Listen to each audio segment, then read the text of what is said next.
Okay, are you with me? Am I audible to you? Yes, sir. And is my screen visible? Yes, sir. Okay. So तर बघा अशा साऱ्या समस्या आहेत. कोणत्या कोणत्या बघा, परत एकदा आपण जाऊयात त्यांच्याकडे. नॉन कोऑपरेशन बाय अदर्स म्हणजे इतरांचं सहकार्य न मिळणं. त्याच्यानंतर इंटरनल स्ट्रगल्स म्हणजे काय तर अंतर्गत वादविवाद, भांडण वगैरे. अपोजिंग कॉम्पिटिशन तर ही कटथ्रोट कॉम्पिटिशन, गळे कापूस स्पर्धा. त्याच्यानंतर लॅक ऑफ रिसोर्सेस म्हणजे काय तर वेगवेगळे जे आपल्याला काय म्हणतो त्याला संसाधनं लागतात, वस्तू लागतात, भांडवल लागतं, या गोष्टींचा अभाव. त्याच्यानंतर external obstacles in the field and so on. बघा हे बरेच सारे अडथळे असू शकतात. किंवा मला समजा वाटतं स्टार्टअप करावं तर मला चांगलं लोकेशनच मिळत नाही. That can be challenge for me. Do agree with me or not? एखादा उद्योग जर काढायचा आहे तर कुठं पण काढून चालतो का माळ रानावर? तिथं कोणच फिरकत नाही. कळते का मी काय म्हणतो? Can you understand me? Say yes or no? Yes, sir. हां. मग तुम्हाला असं लोकेशन शोधावं लागेल की जिथं लोकांची आवक जावक जास्त असते. मग भले तुमचे 4 पैसे त्या लोकेशनसाठी जास्त गेले तरी चालते. Because the possible profit at that place will be greater or better than the remote place. I don't understand. ठीक आहे. तर या सगळ्या गोष्टी आहेत. पुढे आपण जाऊयात लास्ट लाईन कडे. In order to succeed a professional needs to analyse possible challenges और threats as well as the ways to eliminate them or ways to remove them. मग हे जे अडथळे, संभाव्य अडथळे आहेत ते कसे काढून टाकायचे त्याच्याबद्दल पण आपण विचार मंथन केलं पाहिजे. लक्षात घ्या काय सोल्युशन्स निघू शकतात. Then the second aspect of this soft skills is goal setting. आता गोल म्हणजे काय ते तुम्हाला माहिती आहे, ॲम्बिशन म्हणजे काय माहिती आहे, ध्येय म्हणजे काय माहिती आहे. तर ते सेट करणं हे पण एका चांगल्या प्रोफेशनलचं लक्षण आहे की नाही? कशासाठी? तर जेव्हा आपल्या समोर काहीतरी गोल असते तेव्हा आपल्याला त्या दिशेने जाण्याचे मार्ग सुचत असतात की नाही. आपण आणि आपल्यापैकी बऱ्याच जणांच्या मनात ते गोल कायम असते आणि त्या दृष्टीनेच प्रत्येकाची वाटचाल सुरू असते.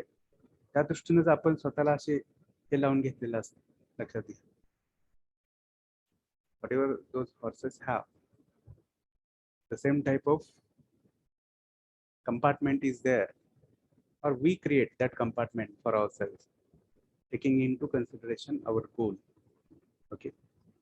जे काही अर्थपूर्ण आहे ते त्याच्याकडे बघायचं, जे निरर्थक आहे ते तिथं सोडून पुढे जायचं. करतो की नाही आपण? Because we are goal oriented. That is required, I try to understand. So let's go for the actual lines, what these lines say. We'll see. Okay. Goal setting is a powerful process of thinking and deciding ideal future of an individual. It is the way to motivate ourselves to turn our wishes and career plans into reality. The process of goal setting helps a person to choose what he or she wants to achieve in near future or in life. ठीक आहे. त्यालाच आपण short term goals आणि long term goals असं म्हणतो. Short term goals म्हणजे काय, तर येणाऱ्या दिवसामध्ये, पुढच्या आठवड्यात, पुढच्या महिन्यात, येणाऱ्या 6 महिन्यामध्ये, 2 महिन्यामध्ये, 3 महिन्यामध्ये आपल्याला काय अचीव्ह करायचं आहे. आणि आपल्या डिग्री नंतर आहे की नाही, किंवा आपल्या आयुष्यामध्ये आपल्याला काय अचीव्ह करायचं आहे, those goals can be called as long term goals. आहे की नाही? Obtaining one job, getting married, getting settled, or setting a family. This may be your long-term goals. Try to understand. But passing the examination, passing the first year, second semester examination is your short-term goal. Is it clear? Yes, no, kaitari mana. तर ते लक्षात घ्या काय आहे short term आणि long term. ठीक आहे. The process of goal setting helps a person to choose what he or she wants to achieve in near future or in life. When people know precisely what they want to achieve, they can concentrate on their efforts. बघा मगाशी सांगितल्याप्रमाणे आपल्याला काय achieve करायचं आहे हे एकदा fix झालं की आपल्या प्रयत्नावर आपण फोकस करतो. आपला वेळ कुठे वाया जातोय त्याची जाणीव ठेवतो आपण. कुठे वेळ युटिलाइज केला पाहिजे त्याची जाणीव ठेवतो किंवा ठेवली जाते ऑटोमॅटिकली. एखाद्या ठिकाणी पोहोचायचा लांबचा मार्ग असेल, वेळ खाऊ मार्ग असेल तर तो टाळतो आपण आणि ज्या मार्गाने पटकन पोहोचता येईल तो मार्ग आपण निवडतो. कशासाठी? आपण वेळेच्या प्रत्येक क्षणामागे धावत असतोय. लक्षात. कधी? जेव्हा आपल्या डोळ्यासमोर गोल असते. तुम्हाला हा एक्सपिरियन्स मागे कधीतरी 10वी 12वीच्या परीक्षेमध्ये आलेला असेल, सीईटीच्या दरम्यान आलेला असेल आणि पुढे पण तुम्हाला प्रत्येक टप्प्यावर हे अनुभव येत राहणार आहे. लक्षात. किंवा कधी कधी इव्हन आपण एवढे प्रोफेशनल बनतो की आपण मित्रांसाठी सुद्धा 2 मिनिटापेक्षा जास्त वेळ देत नाही. 2 मिनिटात जेवढं बोलणं होईल तेवढंच पुढे चालायचं लगेच. That kind of professional attitude gets developed whenever we set a goal for us. किंवा इव्हन जेवण करताना सुद्धा पटपट पटपट पोटासाठी लागते तेवढं 5 मिनिटांमध्ये खाऊन टाकायचं. असं काही 2 तास जेवत बसत नाही आपण. बघा परीक्षेचा काळ आठवा आपला. आम्ही तर पोस्ट ग्रॅज्युएशनला वगैरे असताना एका हातात पुस्तक आणि दुसऱ्या हातात घास अशी परिस्थिती असायची आमची. कुठली परिस्थिती केव्हा येते? whenever we set a goal for us. हे आहे सगळ्या गोष्टी. मोबाईल वगैरे तर लांबच्याच गोष्टी होत्या. त्याच्यावर टाइमपास लांबच्याच गोष्टी होत्या. लक्षात. ठीक आहे. When people know precisely what they want to achieve, they can concentrate on their efforts. They can also easily identify the distractions and remain stuck to their goals. They can easily identify the distractors or distractions or time wasters. वेळ घालवणारे कोणते घटक आहेत सहज लक्षात येतात. and we stuck to our own schedule. But when does it happen? It happens only when we have some short or long term goal. Without goal, these things never happen. आपण त्या भरकटलेल्या जहाजासारखे असतो गोल नसताना. तिकडे वारं व्हायला तिकडेच आपण पळत असतो आणि त्याच्यातून कोणती दिशा मिळत नसते, किनारा कधीच मिळत नसते. लक्षात. मिळाला तर that is we can say coincidence. असं असते सगळे. Right. Understand. Then come to the second paragraph. The first step in setting personal goals is to consider what one wants to achieve either in short or long period of time. This way, there can be short-term goals as well as long-term goals. The short-term goals are those which can be achieved in near future, maybe within a day, a week, a month, 6 months, or a year. On the other hand, the long-term goals are related to larger span of life or time. The life mission of a person can be considered as long-term goal. Okay. आयुष्यासाठी असणारे mission जे ठरवलेलं आहे that is considered as long-term goal. Okay. Is my screen visible to you? Yes, sir.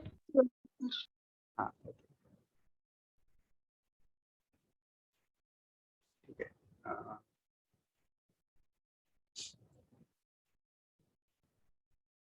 Okay. Okay, so this is what the goal setting is. After that, let us go ahead for further details of our goal. How should it be? आपलं गोल कसं असावं?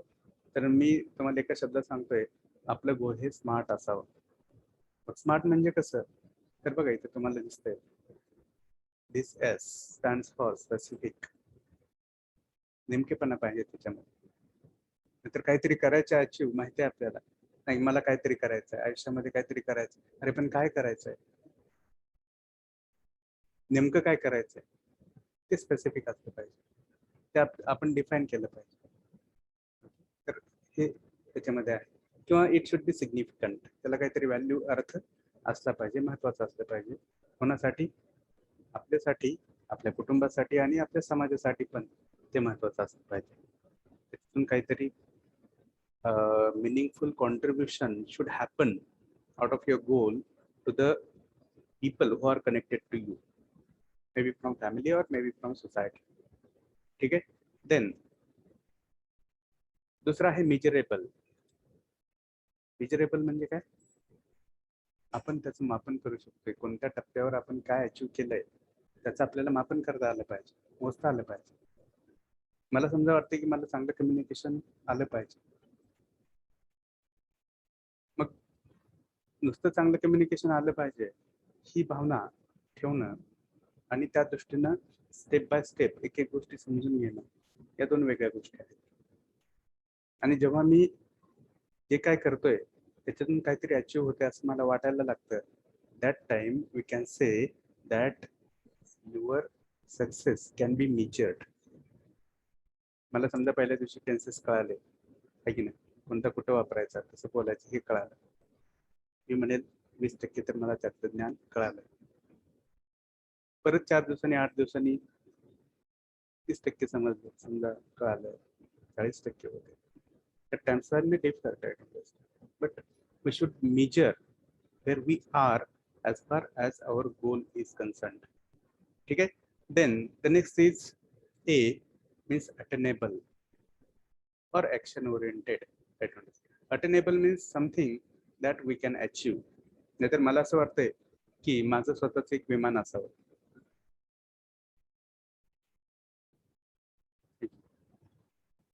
वाटतंय, पण माझी दुसऱ्या बाजूला जर economical background बघितलं तर it never supports.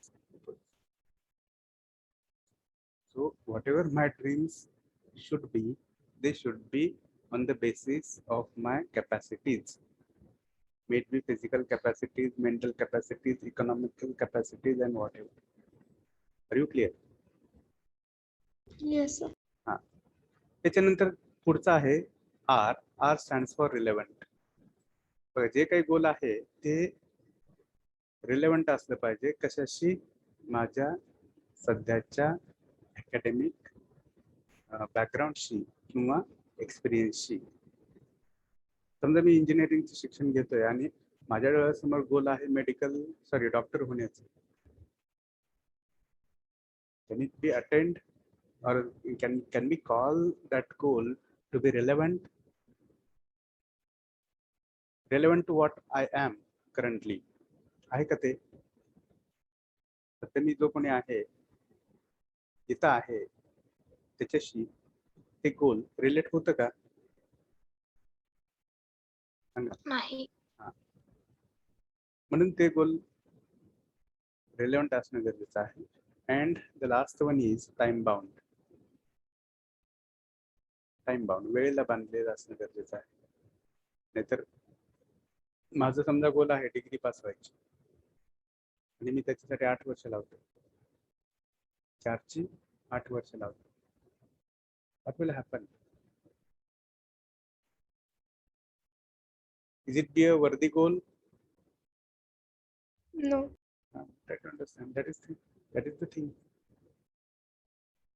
So time constraints should also be there, but as the setting of your goal is concerned, I understand. Then the next element of our soft skills is motivation. And while discussing our frequently asked questions from unit number 3, we had gone for understanding what motivation is. There we had seen that the motivation is of two types. Number 1 is self-motivation or internal motivation, and number 2 is external motivation or external motivators. मग असं कोणत्या कंपनीला वाटेल की आपले employees हे सांगकामी असले पाहिजेत, ढकल स्टार्ट असले पाहिजेत, जेव्हा आपण सांगू तेव्हाच काम करणारे असले पाहिजेत, असं कोणत्या कंपनीला वाटेल? तुम्ही समजा एखाद्या कंपनीचे सीईओ आहात, फाउंडर आहात, कोणत्या तरी मोठ्या पदावर काम करत आहात, तुम्हाला असं वाटेल का आपल्या ऑर्गनायझेशन मध्ये काम करणारे एम्प्लॉईज कसे पाहिजेत? तर मी सांगितल्याप्रमाणे ढकल स्टार्ट, सांग कामे, त्यांना इनर्शियाचा जो रूल आहे की नाही तो लागू पडतो, असे जडत्व आहे की नाही. जोपर्यंत त्याला फोर्स अप्लाय करत नाही तोपर्यंत तो जागचा हलत नाही. Do you prefer such employees? No. मग कोणत्या एम्प्लॉईजना तुम्ही प्रिफर कराल? तर those who are self motivated, those who understand what to do at what time, those who work with single signals. कधी काय करायचं त्यांना माहित आहे, जे सेल्फ मोटिवेटेड आहेत. परत एक साधा सिग्नल जरी तुम्ही दिला तरी ते कामाला लागतात, काम करतात. See, such employees are always appreciated by any organization. That's why it is supposed that you should be self-motivated. Workaholic we can say. ठीक आहे. तर माणसाप्रमाणे याच्यामध्ये पण बदल असतात. कोणाला सांगितल्याशिवाय काम करणं आवडत नाही किंवा करत नसतात, कोणी मनाने करत असतात, कोणी भविष्यात पुढच्या आठवड्यामध्ये, 15 दिवसामध्ये, 1 महिन्यामध्ये आपल्याला कोणती कामं करायची आहेत त्याचं आजच नियोजन करून ठेवतात. असे वेगवेगळ्या टाईपचे लोक ऑर्गनायझेशन मध्ये असतात. तुम्ही स्वतःला कुठं ठेवायचं हे तुम्ही ठरवायचं आहे. या सगळ्या गोष्टी ज्या आपण डिस्कस करतोय फक्त IIC साठी नाहीत, तर तुम्हाला त्या स्वतःमध्ये आणायच्या आहेत. तर तुम्ही कुठेतरी चांगले एम्प्लॉई म्हणून ॲप्रिशिएट केले जाणार आहात. लक्षात घ्या. I don't understand. Then come to the actual lines. Motivation is something that makes a person to act or behave in specific way to achieve his or her goal. It is an essential quality to achieve something in short or long future. Self-motivation is the best kind of motivation as there is no need of frequent reminding by others.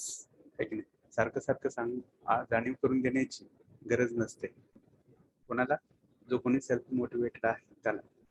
I don't understand. The people without any motivation do not initiate any action.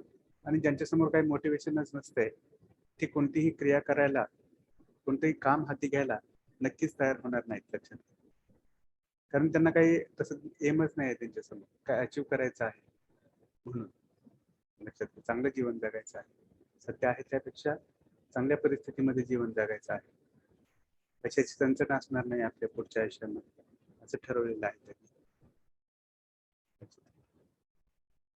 पुढं, the people without any motivation do not initiate any action. In such cases, there are no possibilities of success. So we can understand this. It is the attribute of soft skills which implies that employees of any organization should be self-motivated. They should have, or they should also have, the sense of performing the right action at right time without prompting by others. बघा, इतरांनी कोणी न सांगता कोणत्या वेळी काय करायचं आहे हे त्यांना कळायला पाहिजे. They should understand their own responsibilities and work with self spirit. स्वतःच्या जबाबदाऱ्या काय आहेत त्याची जाणीव त्यांना पाहिजे आणि स्वतःच्या प्रेरणेनं, स्वयंप्रेरणेनं त्यांनी काम केलं पाहिजे. This self motivated employees are always appreciated by the organizations. Already we have seen that organizations appreciate such self-motivated employees. Then the next quality of soft skills is leadership and team working. तर एखाद्या समूहाला दिशा देणं, एखाद्या समूहाचं नेतृत्व करणं, या गोष्टी याच्यामध्ये अपेक्षित आहे. किंवा एखाद्या समूहामध्ये परिणामकारकपणे योगदान देणं. मग त्याच्यासाठी टीम बिहेवियर खूप महत्वाचं, टीम सोबत आपण कसं वागतोय हे महत्वाचं, कम्प्लीट अंडरस्टँडिंग असणं हे महत्वाचं. आणि याच्यामध्ये अजून एक गोष्ट म्हणजे काय तर करेज. करेज म्हणजे काय, काय करेज म्हणजे? डेअरिंग, करेज म्हणजे काय? माहिती आहे तुम्हाला सगळे शब्द, मी तरी उगीच विचारतो, तुम्ही माझ्यासोबत आहेत की नाही हे जाणून घेण्याचं. करेज म्हणजे काय?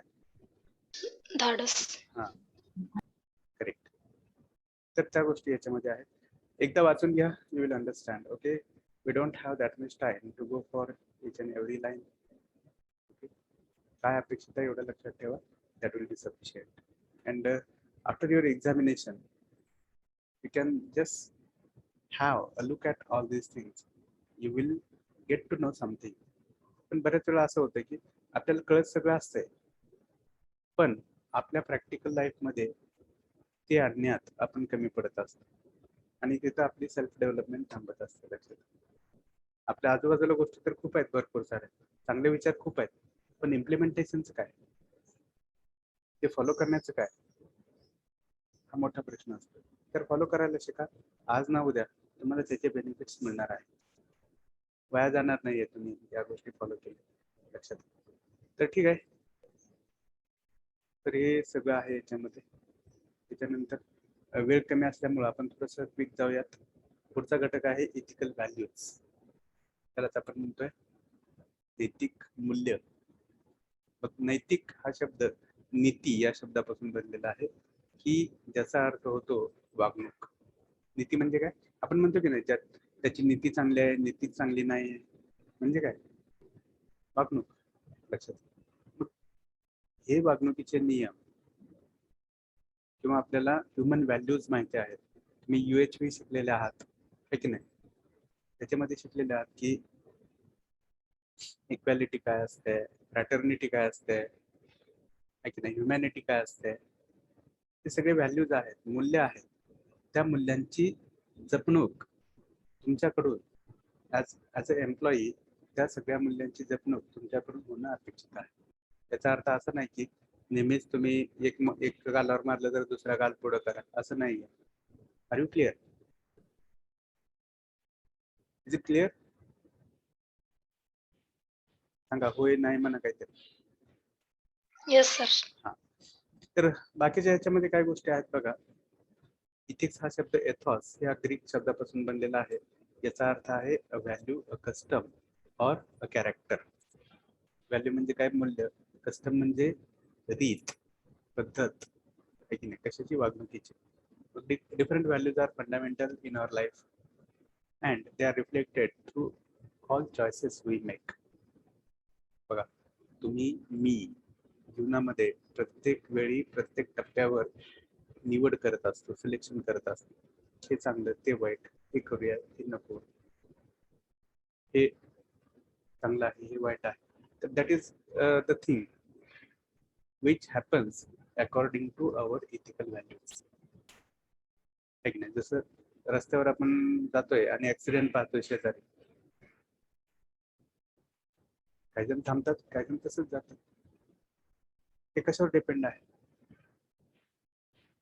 काही जण पुढे जाऊन बघतात आपली काय मदत लागते का, काही जण स्वतःच्या वाहनात टाकून घेऊन जातात त्या.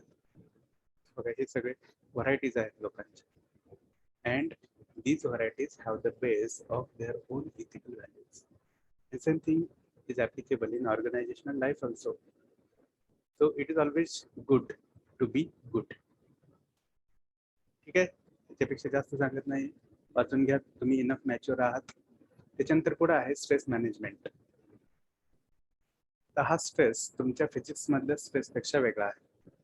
दिस स्ट्रेस इज मानसिक ताणतणाव. मानसिक ताणतणाव आपल्याला समजतं, टेन्शन समजतं, टेन्शन, है की नाही? तर त्याचं मॅनेजमेंट करणं हे गरजेचं आहे. नोकरी करणं म्हणजे नुसतं आपल्या भाषेमध्ये हवा करणं नाहीये. लक्षात घ्या, it is a responsibility. And whenever you go for responsibilities, all these things occur naturally. Whenever we are not able to follow the deadlines, this thing occurs naturally. Whenever we don't plan our activities, this thing occurs naturally. Whenever our companions, our team members don't support us, this thing called stress occurs naturally. But with certain measures, we can avoid this stress element. And for that, proper planning, proper distribution of work, timely review of work completion. बघा या खूप गोष्टी महत्वाच्या आहेत. Timely review of work completion म्हणजे काय, तर वेळोवेळी कामाचा आढावा घेत राहणं. कुठेपर्यंत आलंय, कोणाच कुठेपर्यंत आलंय, हे झालं का ते झालं. तुम्ही टीम लीडर आहात, लक्षात घ्या. प्रत्येकाच्या कामाचं मॉनिटरिंग तुम्हाला करायचं आहे. आणि जेव्हा सगळे योग्य दिशेनं काम करत असतात तेव्हा तुमच्यावर ताणतणावाची वेळ येत नसते. किंवा जिथे जिथे काही ड्रॉबॅक्स आहेत, काही प्रॉब्लेम्स आहेत, ते तिथंच काढून टाकायचे. You have to nullify those problems at the same moment. नाहीतर तुम्ही तसंच घेऊन बसले प्रॉब्लेम्स की परत मोठे प्रॉब्लेम्स होतात. वेळच्या वेळी हे प्रॉब्लेम्स काढून टाकणं हे पण गरजेचं असतं.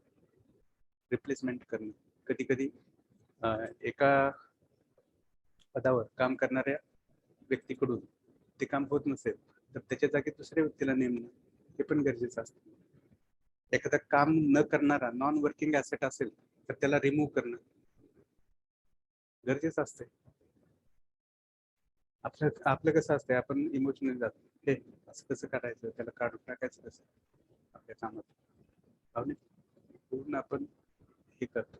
पण ते अपेक्षित नसते ना. भावना वेगळ्या आहेत, वर्कच्या डिमांड्स वेगळ्या आहेत. मग वर्क जे डिमांड करतंय त्या दिशेने तुम्ही चालत राहा, वर्क होणार आहे. आपलं अस्तित्व टिकणार आहे त्या ऑर्गनायझेशनला. आणि आपण इमोशनली हे नाही तर नाही गेलो तर काय खरं नाही. मग सगळेच त्या बुडत्या नावेतले प्रवासी होतात, बुडणाऱ्या नावेत टायटॅनिक सारखे.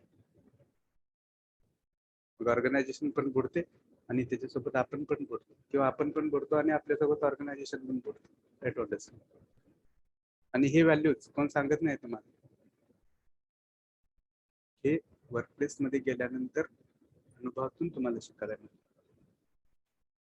लक्षात, there are many things to learn. ठीक आहे, तर हे स्ट्रेस मॅनेजमेंट आहे. त्याच्यानंतर 5.7 आहे emotional intelligence, emotional balancing of our own and balancing of the emotions of others. ठीक आहे, हे याच्यामध्ये महत्वाचं आहे.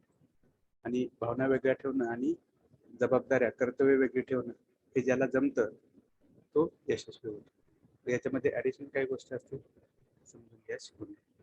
ठीक आहे. त्याच्यानंतर पुढचा पॉईंट आहे positive thinking and attitude.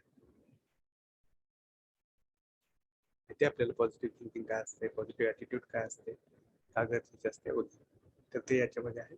Then 5.9 is decision making. ठीक आहे, आपण थोडं स्पीड जातोय पण समजून घ्या. We don't have that much time to spend for going word to word and understanding and having detailed explanation of everything. Is it clear? And beyond that, you need time for the preparation of your coming examination. Okay, taking into consideration, and as there is no any university examination for our subject, I am taking it quickly. So are you with me? Yes, sir. Then the next point is decision making. निर्णय घेणं. ते आपण वरच बघितलंय, कशामध्ये, leadership आणि teamwork मध्ये निर्णय घ्यावे लागतात. ओके, बऱ्याच वेळा एखाद्या पदावर राहायचं आणि आपण निर्णय घेतले की ते सगळ्यांनाच आवडतील असं नसते. लक्षात, बऱ्याच वेळा निर्णयांना विरोध होतो. पण तुम्ही तुमचा निर्णय घेत असताना कुठेतरी सगळ्यांच्या भल्यासाठीचा निर्णय घेणं ते अपेक्षित असते. वैयक्तिक स्वतःच्या लाभासाठी, स्वतःच्या फायद्यासाठी, स्वतःच्या ह्याच्यासाठी जर निर्णय घेत असाल तर it will never B accepted by people.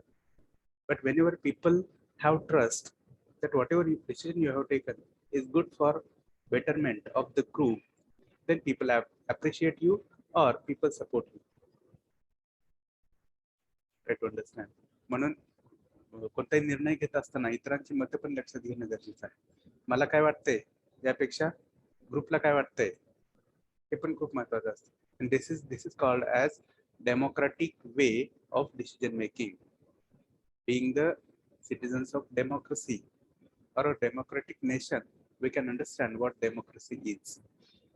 Okay, and whenever monopoly or dictatorship occurs, that time conflicts occur, struggle occurs.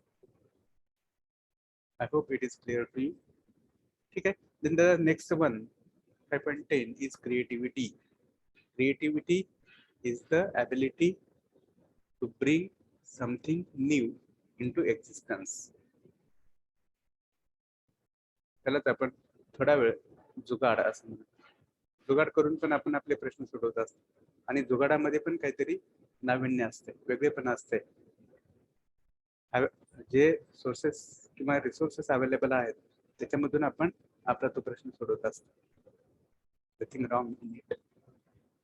In the same way, we should have this creative ability, something new, innovation needs to be brought by you. So this is there in this last point. Then there are some additional things like time management skill. Time is very important, crucial aspect in profession, and you have to follow these timelines. May it be deadlines, may it be reporting time, may it be exit time. Sometimes you will have to extend the time taking into consideration the demand of time. And it is called as chronemic behavior. In this language of communication skills, it is called as chronemic behavior. म्हणजे काय तर वेळेच्या संदर्भातलं तुमचं behaviour किंवा तुमची वागणूक, मग तुम्ही पाळताय की न पाळताय वेळ वगैरे, डेडलाईन्स पाळताय की नाही, कामं दिलेली वेळेत करताय की नाही, त्या गोष्टी आहेत. And these things are again necessary for our existence in an organization, or it is all about the existence of your organization. Finally, you are the member of specific organization, and the growth of organization depends upon how you are, whether you are a good follower of time or not. That is the thing. Then the next thing is flexibility, adaptability, and lifelong learning. Flexibility म्हणजे काय तर स्वतःमध्ये वेळेनुसार बदल करण्याची किंवा त्याला आपण लवचिकता म्हणतो. अडॅप्टॅबिलिटी म्हणजे काय, नवीन पद्धती शिकून घेणं, अडॉप्ट करून घेणं, जुळतं जुळतं घेणं, ॲडजस्टमेंट करणं, कॉम्प्रोमाइज करणं वगैरे. देन लाईफ लॉंग लर्निंग, नेहमी स्वतःला अद्ययावत करत राहणं, अपडेट करत राहणं. All these things are necessary in a profession. And below that, you will find the MCQs, which will probably be asked in coming ISC examination. There might be some more MCQs. Okay, answers are already given at the bottom. Just go through those MCQs and try to understand them. In case you have any doubt, then contact me. Is it fine? Yes, sir. So should I declare that our syllabus is over? Sir. Okay. So I think there is nothing difficult for you to go through these MCQs. Most probably, as we have experienced, same MCQs will be there for our ISC examination. So don't bother about it. Keep studying well for your university examination. Whatever the things are related to our subject, should keep on going. So wish you all the best, and thank you for bearing me in this semester. I hope you have enjoyed learning with me. I don't know how much time we have got, but whatever time we have got, I have tried to do my best for you. Okay.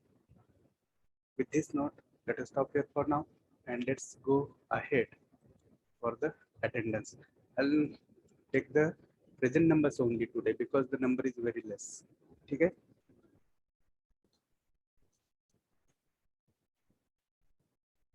We'll start from roll number 1.